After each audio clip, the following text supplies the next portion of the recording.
Well, hello there folks, and welcome back to another brand new video. And in today's video I'm going to be looking at one of my all-time favourite whiskies. But is it still value for money? Let's nose it, let's taste it, let's check it out.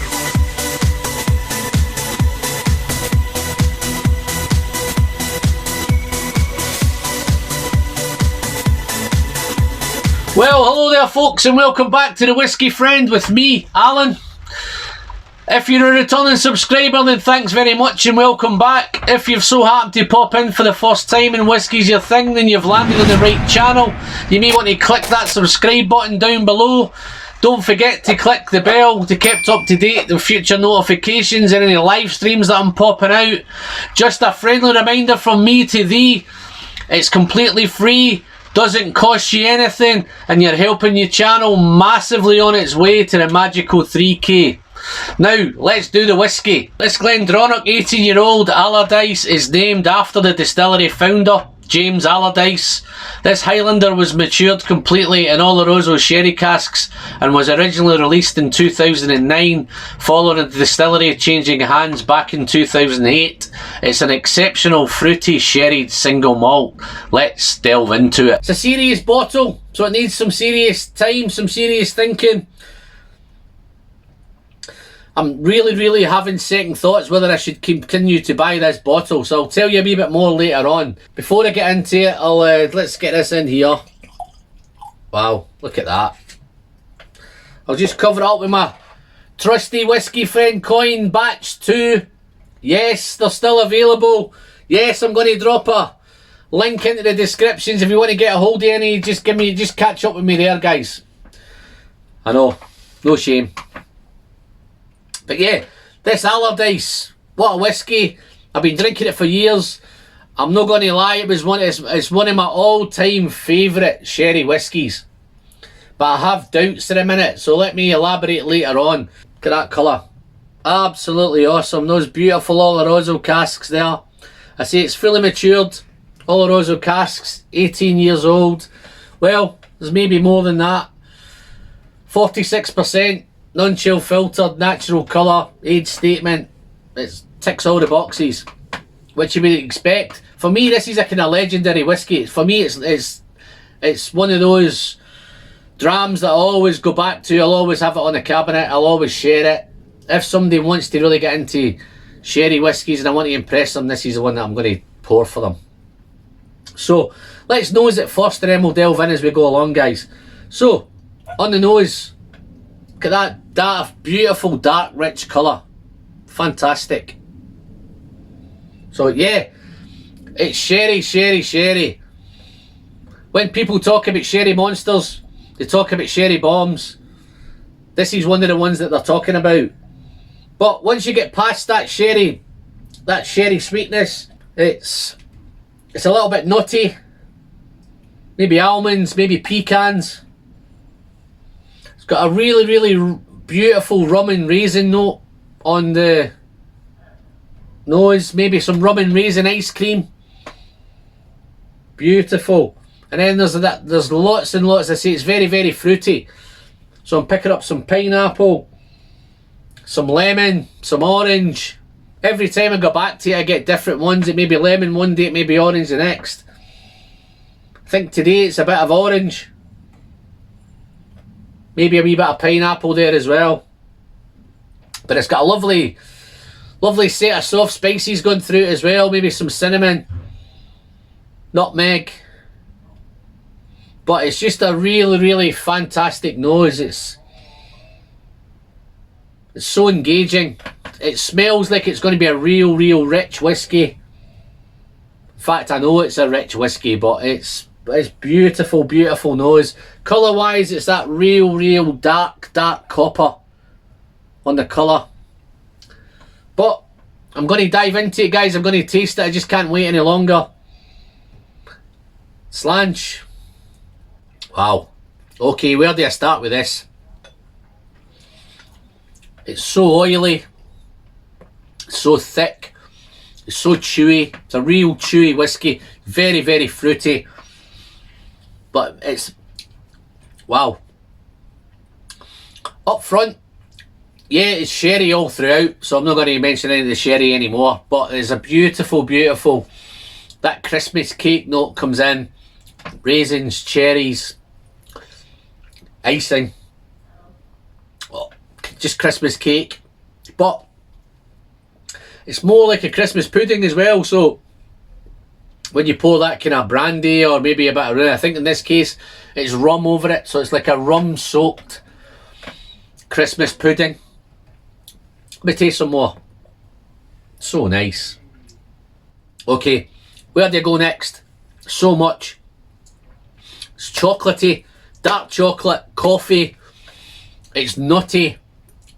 Yeah, it's pecan, it's almond. It's raisin.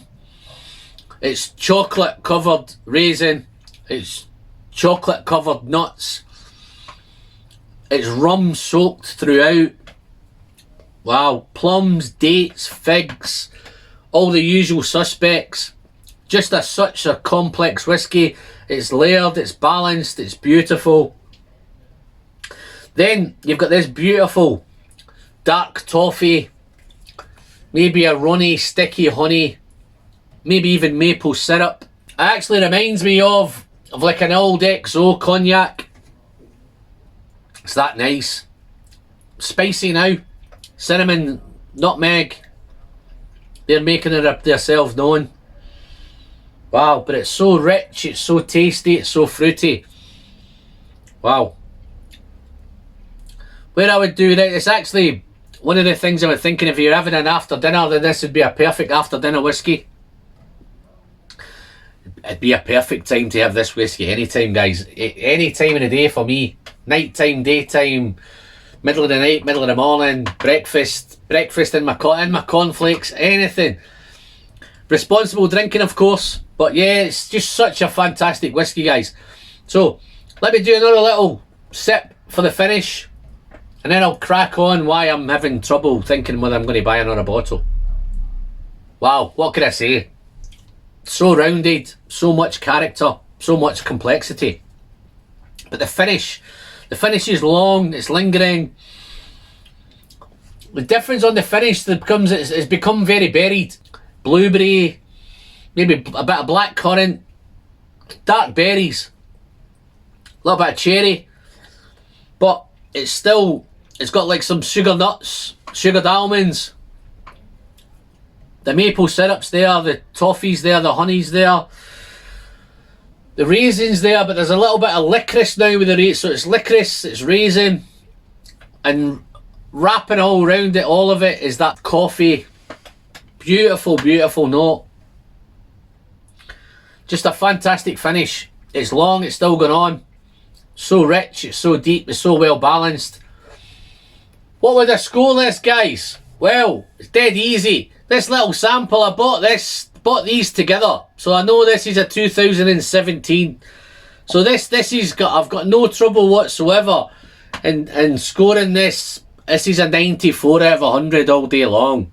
Just to give you a little bit of insight to the bottle, if you know about this bottle, guys, you'll know all about it. But if you're watching and you're just coming across Glendronach, then this bottle is a wee bit of a masterpiece because it was mothballed in the early 2000s. So if you picked up a 2019 Glendronach, there's a little stamp just on the back of the bottle here. It tells you a date stamp on it. If it's this is a 2017 bottle. It's a Billy Walker bottle as well, this. So if you picked up a 2019, then it's got 24-year-old whiskey in it, due to it being mothballed. And if you had a 2018, it was like 23, and this 2017 has got 22-year-old whiskey in it. But as of 2020, the new 2020 bottle is going to have 18-year-old Glendronach in it. So they did the same sort of thing with the 15-year-old, the revival. That discontinued for a couple of years and then they brought it back. When they brought it back, they rejigged it a little bit. Instead of it being just purely Oloroso casks, it became PX and Oloroso. Not too sure if this is still coming back just as Oloroso casks. I've not checked it out, to be fair. If someone knows, just pop me in the comments. But it's 18-year-old, and here's where I have the problem, because this is one of my favourite whiskies of all time. Probably one of my other favourites is the 15 Glendronach. So I'm a big Glendronach fanboy. But here's where I have the trouble. Now, when I tried to buy a bottle of this today, it was £105. And I'm not sure when I order it whether I'm going to get a 2018 bottle, 2019 bottle, 2020 bottle. It's £105. When I started buying this, it was 80, 82, 83. So it's gradually crept up every year. And I didn't mind paying it, because I was paying for a 20-year-old in there, I was paying for a 21-year-old in there, I was paying for a 22-year-old in there. I was getting that 22-year-old whiskey, but I'm paying for an 18-year-old whiskey. And that's, I was quite happy to do that. But now I'm contemplating, do I want to pay 105 to get an 18-year-old Glendronach? And that's my dilemma. Let me know your thoughts, guys. Pop into the comments, let me know what you're thinking. It's a tough choice. To give you an idea, when the 15 disappeared, it became an auction bottle, and it got tough to get at auction. So if you wanted to get one, you can only get it there. And then a couple of years later, I think 2017, 2018, it came back. But it came back at £60 to £65, and it's maintained that £60 to £65 throughout. It's never got any more expensive. I actually saw one the other day and I almost picked it up at £56 on offer, which I think is phenomenal. So I always have a dilemma between 15-year-old and 18-year-old. I sometimes think the jump in price, can the whiskey live up to that jump in price? So what my question to you guys, and hopefully you can engage in the comments, I love engaging, is if this goes back to an 18-year-old at £105, it puts it on the very ceiling. It actually takes it through the ceiling of an 18-year-old. There's much better 18-year-olds out there at better prices. Whether they're better whiskies, I can pick up a Talisker 18 at maybe £80. I can pick up a Deanston 18, maybe £60, £70. But to get this, it's 105, so there's a massive gap. And I can pick up, to be fair, I can pick up the 15 Glendronach for £60, £65. So I can almost get 2 bottles of the 15 for the price of this. So that's my question, guys. And that's my dilemma. I'm going to have to buy a 2020 bottle just to compare it, to see if it's any good, if it's just as good, and if it's... I doubt it can be as good as a 24-year-old 18. Yeah, that makes sense. It's 18-year-old on the bottle, but it's 24 year in the bottle. Now you go back, and I was picking it up for £85. Now I'm going to pay 105 for an actual 18-year-old, and that's where I'm finding it tough. So that's pretty much me. I don't want this video to drag into a rant or kind of thingy, get difficult or get complicated, but it is a complicated issue, because this is one of my favourite bottles, and I'm dreading the fact that it's going away. And if I have to go and try and pick up a bottle at auction, I'd rather buy a bottle at auction for 105 and get an 18-year-old. You know, get a 2018, I get a 2017, and even get a 2019, which I'd love to get. I'd pay 105 all day long for that. But that's where we are, guys. So that's me. Just, if you've liked the video, don't forget to give me the thumbs up. If you've not hit that subscribe button yet, YouTube's telling me, man, it's 44% of my regular viewers have still not hit that subscribe button, guys. I don't know what I've got to do to get you to hit that button. Again, it's free, it doesn't cost you anything, it's just there. And don't forget the bell. You can also catch us on the social media platforms, Instagram, Twitter, Facebook. Until the next time, I'm Alan, and as I always say, the pleasure is in the sharing, and I'll catch up with you on the next one. Thanks very much, guys. See you soon. Bye bye.